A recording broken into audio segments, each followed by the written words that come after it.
វីដេអូទី1របៀបបង្កើត email បងប្អូនទាំងអស់គ្នាមើលហើយវីដេអូទី2របៀបយក email ទៅដាក់ក្នុង app mail របស់ iPhone ក៏បងប្អូនទាំងអស់គ្នាដាក់រួចហើយដែរអញ្ចឹងវីដេអូនេះគឺជាវីដេអូចុងក្រោយវីដេអូទី3របៀបបង្កើត TikTok ឲ្យបានត្រឹមត្រូវឲ្យបានរឹងមាំតាមរយៈ email ចង់ដឹងថាពីគេបង្កើតមិននេះម្នេះមកបងប្អូនទាំងអស់គ្នាដំបូងបងប្អូនត្រូវ download app TikTok សិនអញ្ចឹងនៅពេលដែល download ហើយចេញ TikTok បងប្អូនចូលទៅដោយសារនេះខ្ញុំមាន app TikTok ហើយអញ្ចឹងខ្ញុំត្រូវចេញវាអញ្ចឹងចុចអាឡៃនេះបន្តមកចុច add account តែបើសិនជាបងប្អូនអត់មានទេវាចេញមកកន្លែងនេះតែម្ដងអញ្ចឹងនៅពេលដែល sign up for TikTok នេះអញ្ចឹងបងប្អូនបើដាក់លេខទូរស័ព្ទខ្លាចលោវាអត់រឹងមាំអញ្ចឹងយើងធ្វើតាម email អញ្ចឹងបងប្អូនចុច email continue with email បន្ទាប់មកបងប្អូនត្រូវដាក់ email ដែលយើងទៅតែបង្កើតហើយថ្មីបាញ់មិញ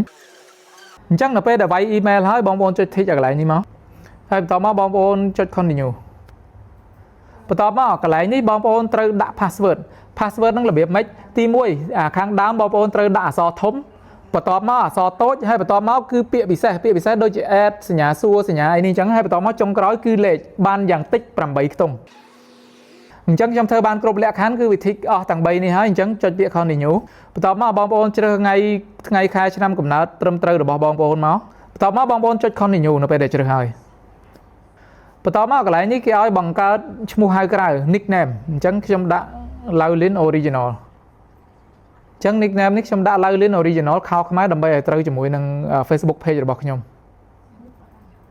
តែប៉ុណ្្នឹងជាការស្រេចអញ្ចឹងនៅពេលដែលបងប្អូនទាំងអស់គ្នា log in ចូលទូរស័ព្ទផ្សេងលើក្រោយវានឹងទាមទារ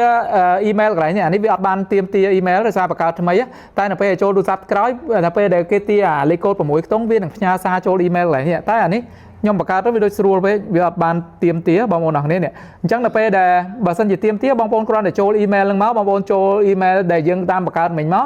គឺវានឹងផ្ញើលេខកូដ verify ឲ្យយើងចូល email កន្លែងនេះឲ្យបងប្អូនទាំងអស់គ្នាផ្ញើមកបងប្អូនគ្រាន់តែចុចតាមលេខកូដយកទៅដាក់នៅក្នុងនេះជាការស្រេចតែអានេះវាអត់បានឲ្យដាក់លេខកូដកន្លែងនេះបងប្អូនអាចជ្រើសរើសរូបភាពដាក់ហើយអញ្ចឹងសូមបញ្ជាក់បងប្អូនទាំងអស់គ្នាបើសិនជាមិនចាំបាច់ទេរូបភាពហ្នឹងគឺមិនបាច់ដូរទេអញ្ចឹងឥឡូវនេះគឺខ្ញុំដូរ save ផុសឲ្យតែម្ដងហ្នឹងគឺខ្ញុំលែងដូរហើយអញ្ចឹងឈ្មោះក៏ដោយបងប្អូនត្រូវគិតទៅហើយរូបថតគិតទៅហើយបើសិនជាមិនចាំបាច់ដូរទេកុំឲ្យមានការស្ដាយក្រោយដូចខ្ញុំហ្នឹងហើយបងប្អូនត្រូវចុច verify យក email address កន្លែងនេះមួយទៀតបងប្អូនទៅបានបាទនៅពេលដែលចេញបែបនេះហើយគឺរួចរាល់ហើយបងប្អូនអរគ្នាគឺត្រឹមត្រូវហើយអញ្ចឹងយើងអាចបើក TikTok មកគឺអូខេហើយបងប្អូនអរគ្នាដូច្នេះបើសិនជាបងប្អូនបានឃើញវីដេអូហ្នឹងហើយកុំភ្លេចចូល follow Laulin Original ខោខ្មែរហ្នឹងម្នាក់មួយឲ្យហើយទៅដើម្បីជាការគ្រប់គ្រងផលិតផលខ្មែរជាការគ្រប់គ្រងខ្ញុំបាទ